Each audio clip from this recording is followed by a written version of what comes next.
Good day, everyone. I'm teacher Zyren, and let us have fun while learning science. Before we start our lesson, what should a good student do during the discussion? Very good. A good student listens, takes note, and participate in the activities. Here are the objectives for today's lesson. At the end of the lesson, you should be able to identify and describe the features of the 5 layers of the atmosphere. Explain the basis for the division of the layers of the atmosphere. And relate the importance of atmosphere to humankind.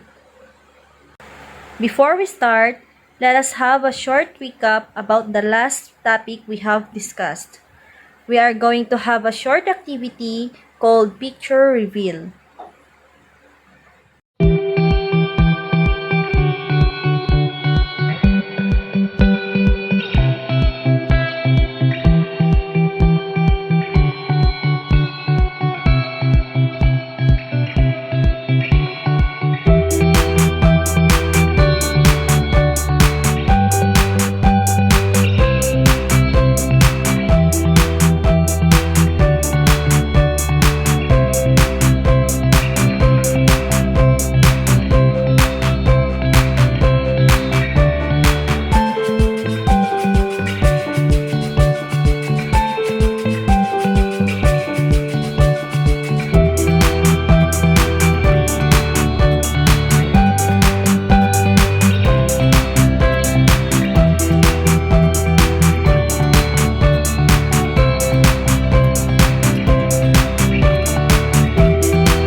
Do you know that our planet has a blanket-like cover over it?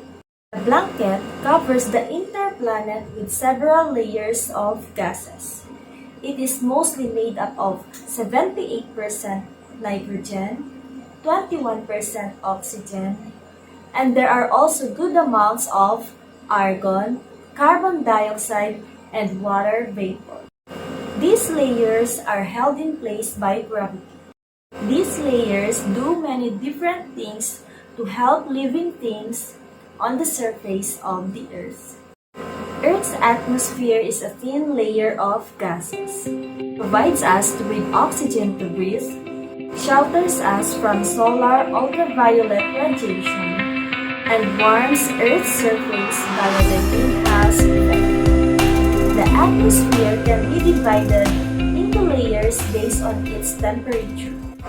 These layers are the troposphere, stratosphere, mesosphere, thermosphere, and the exosphere. The troposphere is the lowest part of the atmosphere, the part we live in.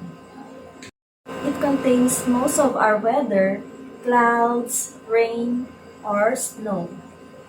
In this part of the atmosphere, the temperature gets colder as the distance above the Earth increases by about 6.5 degrees Celsius per kilometer.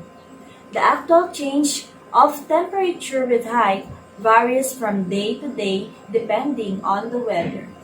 The troposphere contains about 75% of all of the air in the atmosphere and almost all of the water vapor which form clouds and rain. The lowest part of the troposphere is called the boundary layer. The depth of the troposphere varies from 16 kilometers above the equator to less than 9 kilometers above the north and south poles. Now, what is next to troposphere?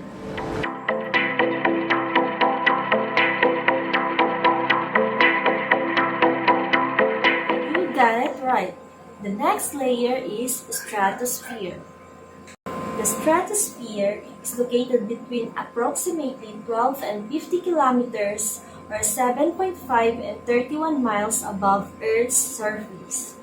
The stratosphere is perhaps best known as home to Earth's ozone layer, which protects us from the sun's harmful ultraviolet radiation.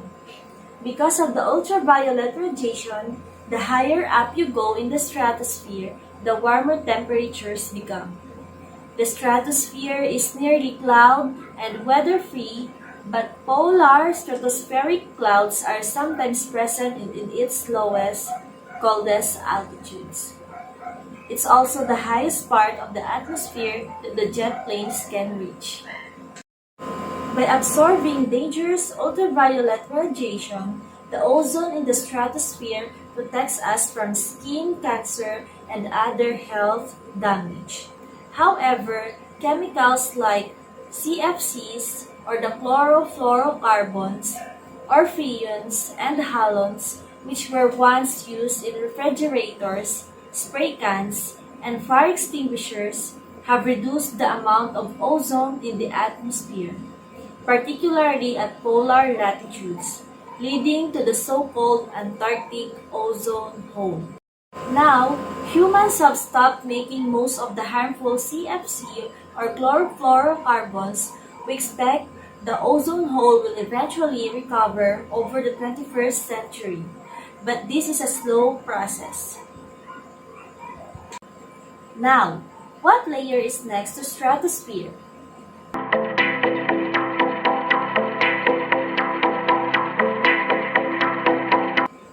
Very good. The next layer is the mesosphere. The mesosphere is located between about 50 and 80 kilometers or 31 and 50 miles above Earth's surface. The mesosphere gets progressively colder with altitude. In fact, the top of this layer is the coldest place found within the Earth system, with an average temperature of about negative 85 degrees Celsius or negative 120 degrees Fahrenheit. Most meteors burn up in this atmospheric layer. Sounding rockets and rocket-powered aircraft can reach the mesosphere. Now, what layer is next to mesosphere? Mesosphere. Fantastic! The next layer is the thermosphere. Located between about 80 kilometers and 700 kilometers or 50 miles and 440 miles above Earth's surface is the thermosphere, whose lowest part contains the ionosphere. In this layer, temperatures increases with altitude due to the very low density of molecules found here. It is both cloud and water vapor free. The aurora borealis and aurora australis are sometimes seen here. The International Space Station orbits in the thermosphere. What layer is next to thermosphere?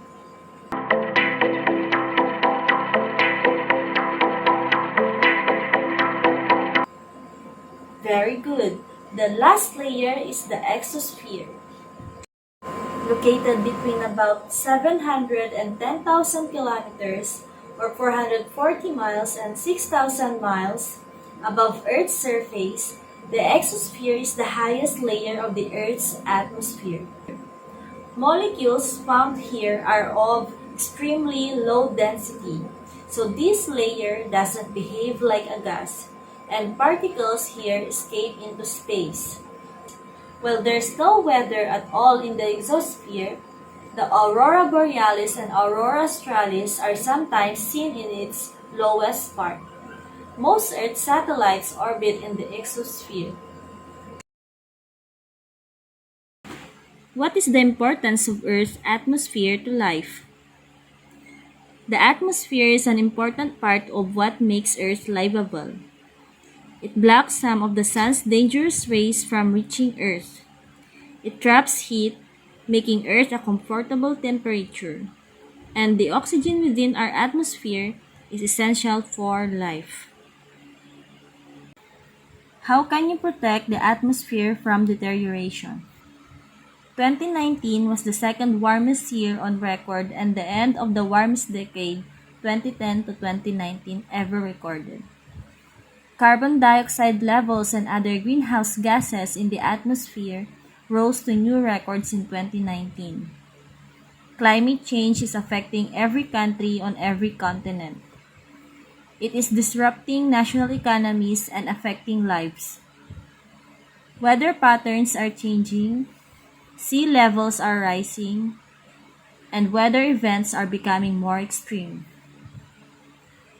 Climate change is a real and undeniable threat to our entire civilization. The effects are already visible and will be catastrophic unless we act now. Through education, innovation, and adherence to our climate commitments, we can make the necessary changes to protect the planet.